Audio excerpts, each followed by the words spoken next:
ಹೆಬ್ಬಳಲು Shri Chakramata YouTube channel ವೀಕ್ಷಕರಿಗೆ ನನ್ನ ಪೂರ್ವಕ ನಮಸ್ಕಾರಗಳು. ಸುಭಾಷಿತ: ಯಾವ ಸಮಯದಿಂದ ನಮ್ಮ ಮನಸ್ಸು ಬೇರೆಯವರಿಗೆ ಶುಭವಾಗಲಿ ಎಂದು ಯೋಚಿಸಲು ಪ್ರಾರಂಭಿಸುತ್ತದೆಯೋ ಆ ಕ್ಷಣದಿಂದ ಶಾಂತಿ ನೆಮ್ಮದಿಯು ನಮ್ಮ ಜೀವನದಲ್ಲಿ ಪ್ರವೇಶಿಸುತ್ತದೆ. ಎಷ್ಟು ಚೆನ್ನಾಗಿದೆ ನೋಡಿ ಅಲ್ವಾ? ಇನ್ನೊಬ್ರಿಗೆ ಒಳ್ಳೆಯದಾಗಲಿ ಅಂತ ಯಾವತ್ತಂತೀವೋ ನಾವು ಅವತ್ತಿಂದ ನಮ್ಮ ಜೀವನ ಶಾಂತಿಯಿಂದ ಇರುತ್ತೆ.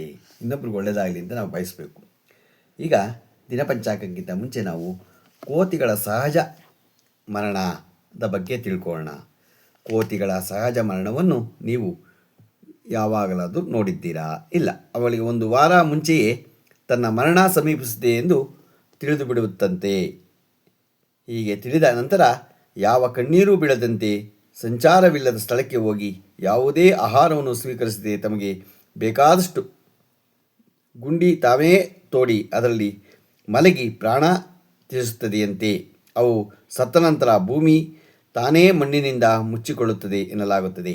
ಆ ಒಂದು ವಾರ ಅವು ತಪಸ್ಸು ಮಾಡುತ್ತದೆಯಂತೆ.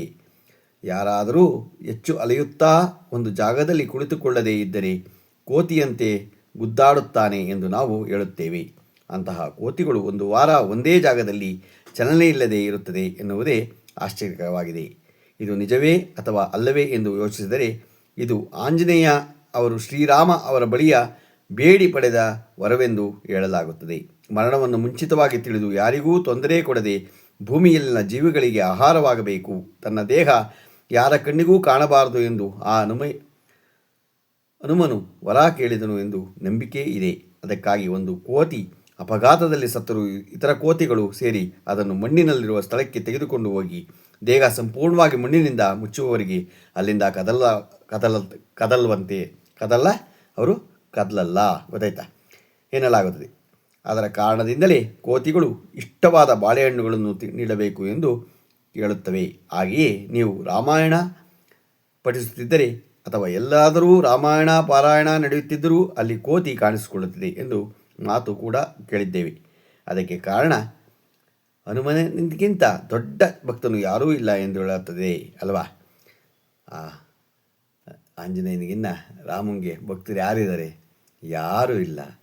ರಾಮಾಯ ರಾಮಭದ್ರಾಯ ರಾಮಚಂದ್ರಾಯ ವೇದಸೆ ರಘುನಾಥಾಯ ನಾಥಾಯ ಸೀತಾಯ ಪತಿಯೇ ನಮಃ. ಮನೋಜವಂ ಮಾರುತತುಲ್ಯವೇಗಂ ಜಿತೇಂದ್ರಿಯಂ ಬುದ್ಧಿಮಾತಾ ವರಿಷ್ಠವಾತಾತ್ಮಜಂ ವಾನರಯೋಧಮುಖ್ಯಂ ಶ್ರೀರಾಮದೂತಂ ಸಾ ನಮಾಮಿ.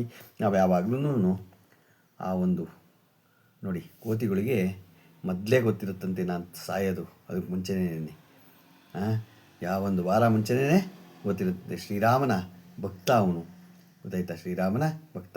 ಯಾವತ್ತೇ ಆಗಲಿ ನಾವು ಕೋತಿಗಳನ್ನ ಓಡಿಸೋದನ್ನು ಕಲ್ತ್ಕೋಬಾರ್ದು. ಓಡಿಸ್ತೀನಿ, ಅದು ತಪ್ಪೇನಾಗಲ್ಲ. ಇಲ್ಲಿ ತಪ್ಪು ಅದನ್ನೇನಾರು ಇದು ಮಾಡಬೇಕು. ಆದರೆ ಅದಕ್ಕೆ ಏನಾರ ಒಂದು ಬಂದಾಗ ಒಂದು ಆಹಾರ ನಿಮ್ಮ ಕೈಯಲ್ಲಿ ಮನೇಲಿ ಏನಿದೆಯೋ ಕೊಡಿ, ನಿಮ್ಗೆ ಒಳ್ಳೆಯದಾಗತ್ತೆ, ಗೊತ್ತಾಯ್ತಾ? ಅದ್ರ ಚೇಷ್ಟೆ ನೋಡಿ ಅಂದರೆ ಚೇಷ್ಟೆ ನಾವು ಮಾಡಿದ್ದೀವಿ, ಎಲ್ಲರೂ ಮಾಡಿಲ್ವ? ಹುಡುಗರಲ್ಲಿ ಯಾರು ಚೇಷ್ಟೆ ಮಾಡಿಲ್ಲ? ಕೋಚ್ ಚೇಷ್ಟೆ ಆಡಿದಾಗ ಆಡ್ತೀಯಲ್ಲೋ ಅಂತ ಹೇಳಲ್ವಾ? ಅದರಿಂದ ನಾವು ಕೋತಿಗಳು ಕಂಡಾಗ ಏನಾರು ಒಂದು ಆಹಾರ ಹಾಕಿ ನಿಮಗೆ ಒಳ್ಳೆಯದಾಗತ್ತೆ. ಇವತ್ತು ನಾವು ದಿನಪಂಚಾಂಗವನ್ನು ತಿಳ್ಕೊಳ್ಳೋಣ.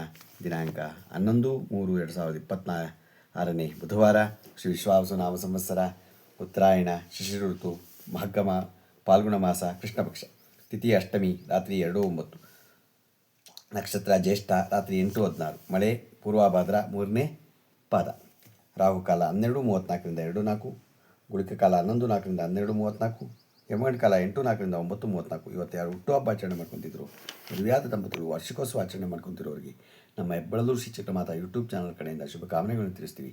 ದೇವರು ಅವರಿಗೆ ಆಯಸ್ಸು, ಆರೋಗ್ಯ, ಐಶ್ವರ್ಯ ಎಲ್ಲ ಕೊಟ್ಟು ಕಾಪಾಡಲಿ ಅಂತ ಕೇಳ್ಕೊ. ನಮ್ಮ ಹೆಬ್ಬಳಲು ಶ್ರೀ ಚಕ್ರಮಾತಾ ಯೂಟ್ಯೂಬ್ ಚಾನಲ್ ಯಾರು ಸಬ್ಸ್ಕ್ರೈಬ್ ಆಗಿಲ್ಲ ದಯಮಾಡಿ ಸಬ್ಸ್ಕ್ರೈಬ್ ಆಗಿ ಲೈಕ್ ಕೊಡಿ.